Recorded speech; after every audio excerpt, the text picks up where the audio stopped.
مسلمانوں کے لیے اگر سب سے بڑے دو مقام کہیں موجود ہیں، مکہ اور مدینہ، تو وہ سعودی عربیہ میں ہیں۔ یہ وہی سرزمین ہے جہاں پر اللہ تعالیٰ نے اپنے آخری نبی اور رسول نبی کریم صلی اللہ علیہ وآلہ وسلم کو بھیجا۔ اسی جگہ پر اللہ تعالیٰ نے قرآن پاک کو بھی نازل فرمایا۔ پوری دنیا میں جو ہدایت کا پیغام تھا وہ مکہ اور مدینہ سے پھیلا۔ اس دور میں ظلمت کی انتہا ہو چکی تھی، لوگ اپنی بچیوں کو زندہ درخور کر دیتے تھے اور لوگوں کا حق مارا جاتا تھا۔ اس طرح کی تمام ظلمتوں کو اسلام نے آ کر ختم کیا، اور وہ اسلام اسی سرزمین سے پھیلنا شروع ہوا تھا۔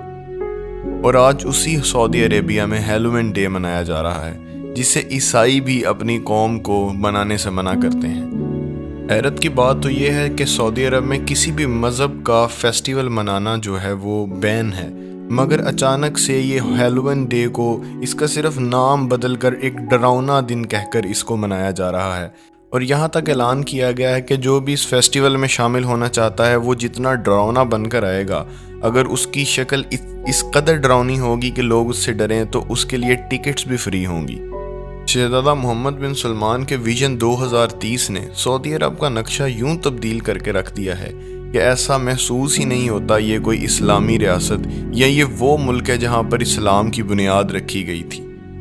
گزشتہ چند سالوں میں سعودی عرب میں اس طرح کی تبدیلیاں کی گئی ہیں جنہیں دیکھ کر دل خون کے آنسو روتا ہے اور ہر مسلمان کا دل پریشان ہو جاتا ہے۔ لیکن اب تو جیسے سعودی عرب نے اپنی تمام حدیں ہی پار کر دی، ہیلووین کے نام پر ایسی بے شرمی اور اس طرح کے مناظر دیکھنے میں آئے کہ جسے دیکھ کر یہ یقین ہی نہیں ہوتا کہ یہ وہی سرزمین ہے جہاں پر لوگ حج کرنے اور اپنے ایمان کو تازہ کرنے کے لیے جاتے ہیں۔ دوستو، سعودی عرب کے لباس کو اب پوری دنیا میں اسلامی لباس ہی سمجھا جاتا ہے، اور انہوں نے اسی لباس کے ساتھ کس طرح سے شیطانی شکلیں بنائیں اور کس کس طرح کے کپڑے پہنے، اس کے کچھ مناظر دیکھیے گا۔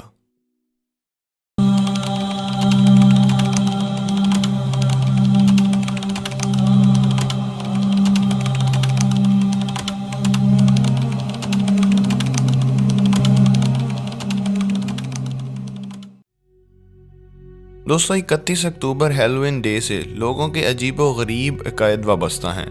کچھ لوگوں کا ماننا ہے کہ اس رات بدروحوں کو بھگانے کے لیے وہ اس طرح کے عجیب و غریب سے ڈریس پہنتے ہیں، اور کچھ لوگوں کا کہنا ہے کہ اس رات وہ اپنوں کی روحوں کو سکون پہنچاتے ہیں۔ کچھ کا یہ ماننا ہے کہ اس رات روحوں اور انسانوں کے بیچ پردہ ہے وہ ہٹ جاتا ہے، اور کچھ اسے شیطان کی برتھ ڈے کا دن بھی کہتے ہیں۔ اس رات لوگ بہت ہی عجیب و غریب سے ڈریس پہن کر، شیطانی شکلیں بنا کر، مردوں کا حلیہ بنا کر اور گندے جانوروں جیسا حلیہ بنا کر نکلتے ہیں، جسے کوئی بھی باشعور آدمی دیکھ کر اچھی چیز نہیں سمجھ سکتا۔ دوستو، شیطان نے اللہ تعالیٰ سے کہا تھا کہ میں تیری خلقت کو ابھاروں گا کہ وہ تیری تخلیق کو بدلیں۔ اس لیے شیطان اپنے حواریوں کے ساتھ مل کر نوجوانوں میں بے حیائی اور اس طرح کی بد عقیدگی کو ابھار رہا ہے، اور اس طرح کے کام مسلم معاشرے سے کروا رہا ہے کہ آہستہ آہستہ ان میں سے ایمان نام کی چیز کو ہی باہر نکال پھینکے۔ دوستو، یہ تہوار اگر ویسٹ میں اور غیر مسلموں کے معاشرے میں جن کا یہ تہوار ہے وہ منائیں تو سمجھ میں آتا ہے، مگر اس طرح کے کسی بھی عقیدوں کے ساتھ اسلام کا کوئی تعلق نہیں ہے۔ نہ اسلام روحوں کے آنے جانے کو صحیح مانتا ہے، مگر ایک اسلامی ریاست سعودی عرب جو کہ توحید کا مرکز ہے، وہاں پر یہ تہوار منانے کی آخر کیا مجبوری آن پڑی تھی؟ آخر کن کی خوشنودی حاصل کرنے کے لیے سعودی عرب جیسے مقدس سرزمین پر اس طرح کا تہوار منایا گیا؟ جبکہ قرآن پاک کہتا ہے کہ یہود و نصارہ مسلمانوں سے تب تک خوش نہیں ہو سکتے جب تک وہ ان کا طور طریقہ اور ان کا عقیدہ نہ اپنا لیں۔ جو اس بات کو صرف ایک انٹرٹینمنٹ ہی سمجھ رہے ہیں، ان کو یہ سوچنا چاہیے کہ آخر سعودی عرب میں صرف اسی تہوار کو ہی کیوں اپنایا جا رہا ہے، اور صرف ویسٹرن کلچر کی بری عادتیں اور بری چیزوں کو کیوں اپنایا جا رہا ہے؟ آخر اس کے پیچھے ایجنڈا کیا ہے؟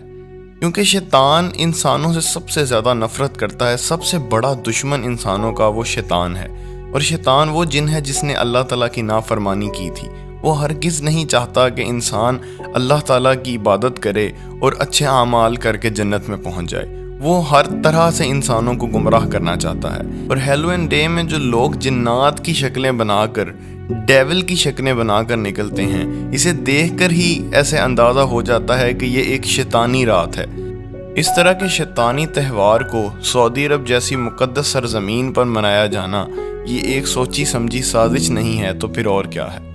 اللہ تعالیٰ ہمیں سوچنے کی اور سمجھنے کی توفیق عطا فرمائے۔ ملتے ہیں واچ اینڈ تھنک کی ایک نئی ویڈیو کے ساتھ، تب تک کے لیے اللہ حافظ ناصر۔